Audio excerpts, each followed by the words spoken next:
Hi everyone, আসসালামু আলাইকুম। সবাই কেমন আছেন? আশা করি সবাই ভালো আছেন। আজকে রান্না করব শিং মাছ দিয়ে কাঁকরোল, পটল, বটবটি, আলু দিয়ে। তো মাছটাকে ভালো মতো ভাজার পরে বটবটি আর আলুটা ভাজি নেয়, কাঁকরোল আর পটলটা ভালো মতো ভেজে নেওয়ার পরে কড়াইতে তেল দিয়ে মশলাটাকে ভালো মতো বুনিয়ে নেব। বুনিয়ে নেওয়ার পর যেহেতু বটবটি আর আলুটা ভাজি না, এই জন্য বটবটি আর আলুটা ভালো মতো কষিয়ে নেব। বেশ কিছুক্ষণ কষিয়ে নেওয়ার পরে এখানে কাঁকরোল আর পটলটাও দিয়ে দেবো। দিয়ে ভালো মতো এটাও অনেকক্ষণ কষিয়ে নেওয়ার পরে ঝোল দিয়ে দেবো। তো পানিটা গরম হয়ে গেছে, প্রায় রান্না শেষ।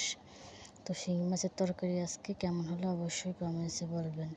তারপরে এখানে আমি একটু ভেন্ডি ভাজি করব। তো ভেন্ডি ভাজিতে অনেকে আলু দেয় না, তো আমার আজকে ইচ্ছে করলো আলু দেবো। তো পেঁয়াজটাকে ভালো মতো ভাজার পরে এখানে ভেন্ডিগুলো দিয়ে দিলাম, একটা আলু দিয়ে দিলাম। তারপর ভেন্ডিগুলো ভালো মতো ভেজে নেবে। এইভাবে আপনারা খাইতে পারেন। আল্লাহ হাফেজ।